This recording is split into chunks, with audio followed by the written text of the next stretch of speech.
often see the rest of the country follow California in these sort of in some of So, these measures. Do you believe this will be a more widespread adoption, a different minimum wage for fast food workers or workers in different industries now that it's been rolled out in California?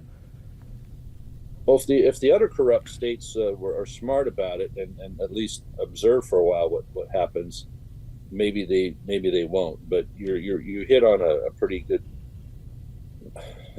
typical trend is that California does it, then you can expect Illinois, New York, New Jersey, Massachusetts, a few like that to just jump right in and do it too, and some of the others up in the Northeast, because that seems to be what their political bent and what they think their constituency is. So it wouldn't surprise me, but if they're smart about it, they'll at least see what the effects are for a few months, and go down the list and count how many businesses have stopped, how many jobs have been reduced, hours reduced, and all that, and see what the real effects are. Because they're going to make the case California's more expensive to live in, and so maybe that's why they should hand out these raises.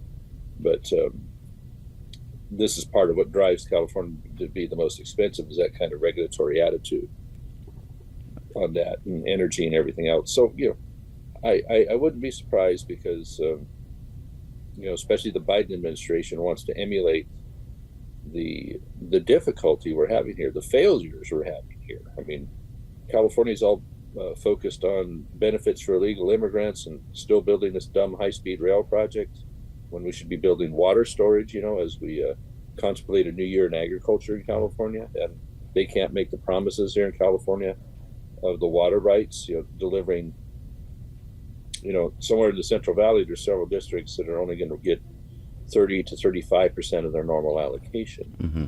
And how are you supposed to grow crops? How are you supposed to feed the country when they have that going on? So they're barking up the wrong tree on which problems to solve around here. Which really, it isn't a problem. It needs to be a decision made by employer-employee as to what a wage is, because at $20 an hour starting Monday this week, that's going to tilt a lot of wages for a lot of other people that are going to look at that and say, well, I can get 20 over here. Why should I work in an oil change place and get my hands dirty for 16 or 17 or 18, or maybe even the same amount? Right. It's going to have a tilting effect on all the other wages.